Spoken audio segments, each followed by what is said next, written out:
Après la virgule, maintenant on va étudier le point virgule.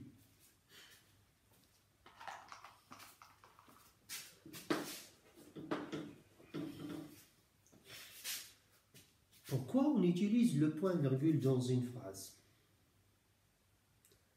On l'utilise pour marquer une pause plus importante que celle de la virgule.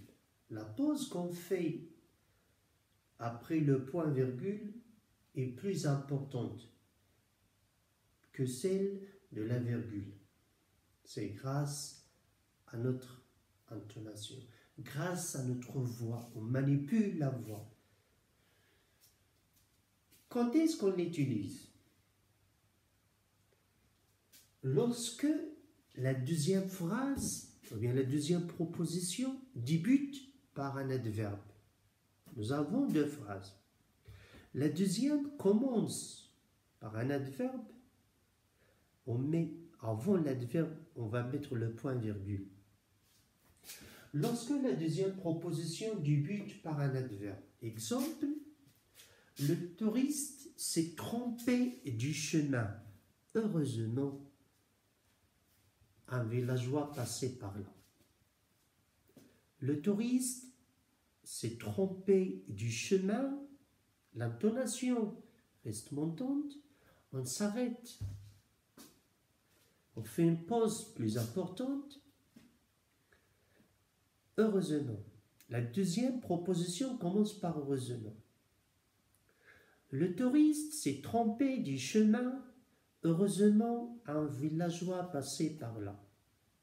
Deuxièmement, on utilise le point virgule pour mettre en parallèle deux propositions. On utilise le point virgule pour mettre en parallèle deux propositions. Quand ils sont contradictoires, l'un d'un côté, l'autre de l'autre. Amine lisait un roman. Amine lisait un roman. Sa sœur préférait une bande dessinée. Le roman, la bande dessinée. Amine lisait un roman. D'un côté, sa sœur lisait une bande dessinée. Troisième cas et dernièrement, pour séparer les termes d'une liste introduite par deux points. On sépare les termes d'une liste avec des tirets introduites par deux points. Ça veut dire quoi? Alors, nous avons ici la liste, les deux points. Acheter au souk. Je fais la liste de ce que je vais acheter au souk. Acheter au souk, deux points, tirer des pommes de terre, point, virgule, des carottes, point, virgule, des bananes, point, virgule. C'est bien. Alors voilà quand est-ce qu'on utilise le point virgule après avoir étudié la virgule. On a fait là le point virgule. Bien, je passe maintenant aux deux autres signes qui restent, les deux points et les parenthèses. Est-ce que vous avez bien saisi tout ce qu'on avait étudié jusqu'à maintenant? Bien, on continue. J'efface le tableau.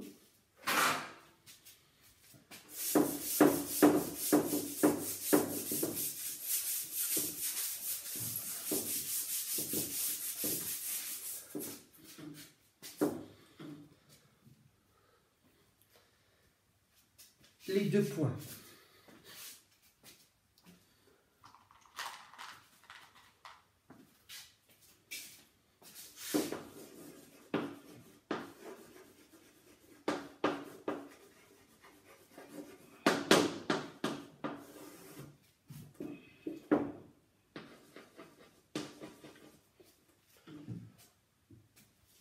On utilise les deux points dans trois situations. Première situation, pour faire une énumération,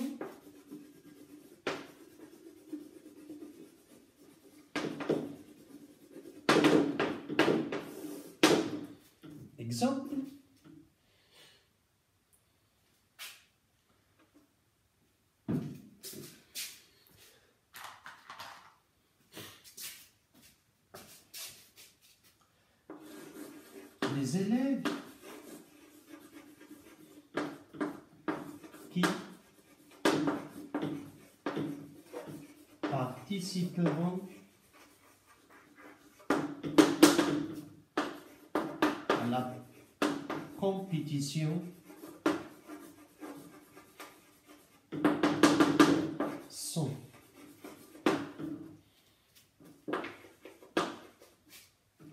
Amine,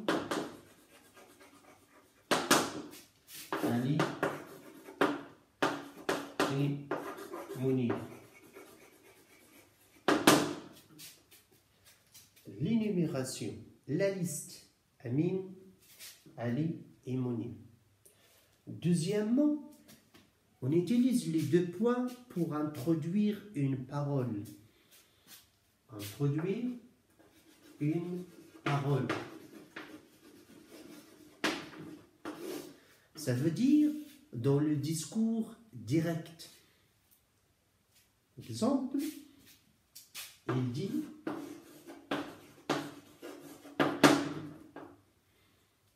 deux points, c'est le verbe introducteur. On met les guillemets, par exemple, il fait bon ce matin. Point fermeté. Troisièmement, on utilise les deux points pour une explication.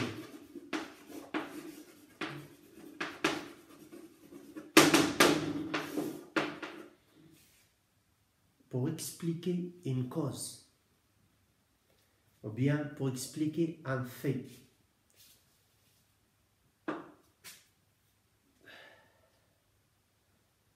Exemple,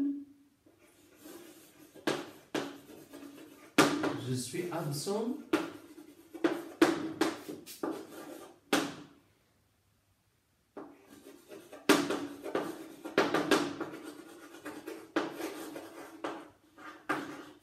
j'ai été malade.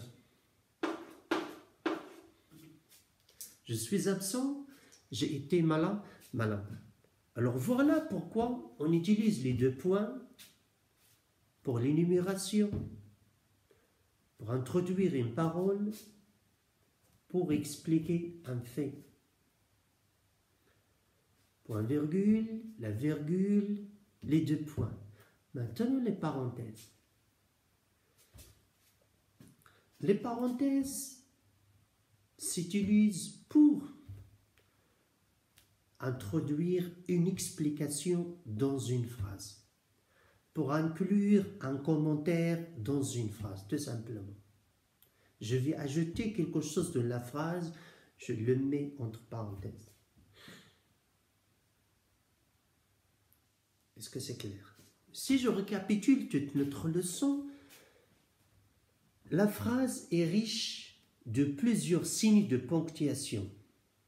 On y trouve la virgule, le point-virgule, les deux points et les parenthèses. On utilise la virgule dans une énumération, lorsqu'on répète « et » ou bien « ni » dans une phrase, pour changer le rythme d'une phrase, pour mettre en relief un mot, pour encadrer un mot ou bien une proposition. On utilise le point-virgule lorsque la deuxième proposition commence par un adverbe, lorsqu'on fait une liste suivie de deux points, lorsqu'on sépare deux propositions parallèles, on met en parallèle deux propositions. On utilise les deux points lorsque je fais une énumération, lorsque j'introduis une parole ou bien une explication. Les parenthèses pour faire une explication, bien un commentaire dans une phrase. Alors voilà, la leçon est faite. Je vais vous envoyer des exercices à faire. Merci beaucoup. Alors j'espère que vous avez bien compris cette leçon. Pour bien savoir utiliser les signes de ponctuation, on doit lire du roman, on doit écrire des textes, on doit écrire des productions écrites. Alors dorénavant, vos expressions écrites doivent être riches de virgules parce que vous savez quand est-ce qu'on va les utiliser. De points-virgules, de deux points et de parenthèses si vous voulez. Alors, je vais juste mettre en parenthèse quelque chose. Les deux points dans la parole, on va les utiliser dans le discours. D'accord? Ici, c'est le discours. Ce n'est pas le récit. Parce que le récit, on va utiliser le discours indirect. On doit faire attention. Mais je vais utiliser ça dans le récit. Merci beaucoup.